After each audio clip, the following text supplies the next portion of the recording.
नवी मुंबईत विविध आरोग्य सेवांचं लोकार्पण केलं जातंय। निमंत्रण पत्रिकेवरून या कार्यक्रमाच्या निमंत्रण पत्रिकेवरून मात्र एकनाथ शिंदेंचं नाव वगळण्यात आलेलं आहे।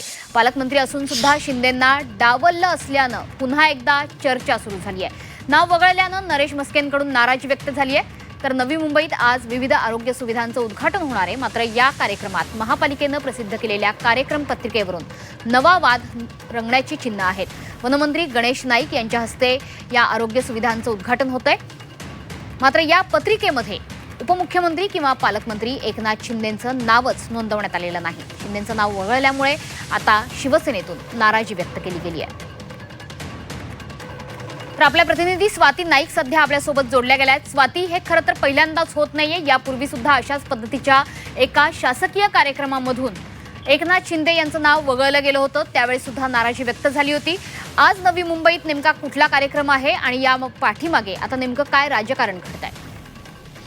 नक्कीच हे पहिल्यांदा नाहीये। आज नवी मुंबई महानगरपालिकेच्या रुग्णालयामध्ये विविध ज्या मशीन्स बसवलेल्या आहेत त्यांचं उद्घाटन होणार आहे, लोकार्पण होणार आहे। ते वनमंत्री गणेश नाईक यांच्या हस्ते होणार आहे। विशेष म्हणजे ही महानगरपालिकेचा कार्यक्रम असल्यामुळे त्या कार्यक्रम पत्रिकेमध्ये सर्वांचेच नावं टाकण्यात आलेली आहेत। त्याच्यामध्ये सर्व खासदार असतील किंवा आमदार असतील स्थानिक त्यांची नावं टाकण्यात आले आहेत। परंतु ठाण्याचे जे पालकमंत्री आहेत आणि तसंच राज्याचे उपमुख्यमंत्री एकनाथ शिंदे यांचं नाव पुन्हा वगळण्यात आलेलं आहे। त्यामुळे या पूर्ण राजकीय वादाला पुन्हा तोंड फुटल्याचं आपल्याला इथे पाहायला दिसून येत आहे। या आधीपासून जेव्हापासून निवडणूक झाली आणि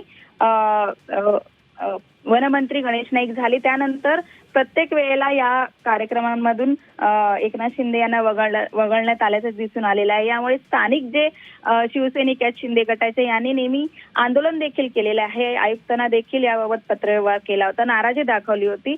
परंतु आज पुन्हा नाव वगळण्यात आल्यामुळे एक प्रकारचं युद्धच आता छेडलेलं आपल्याला इथे राजकीय युद्ध छेडल्याचं चित्र दिसून येत आहे।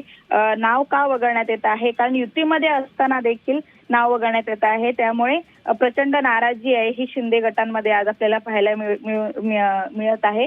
एकंदरीत कुठेतरी पडसाद या कार्यक्रमावर आपल्याला पाहायला मिळू शकतात।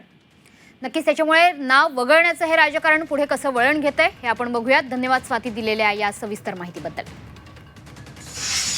शिवसेनेची आणि भाजप पण शिवसेनेची एकहाती सत्ता आहे। यापूर्वी सुद्धा शिवसेनेची एकहाती सत्ता होती युतीशिवाय।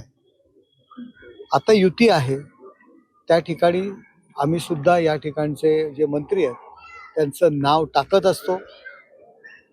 आता या ठिकाणी अशा पद्धती जर पत्रिका मी अजून पाहिली नाही तर शिवसैनिकचे नगरसेवक शिवसेने स्टाईलने त्याला उत्तर देतील।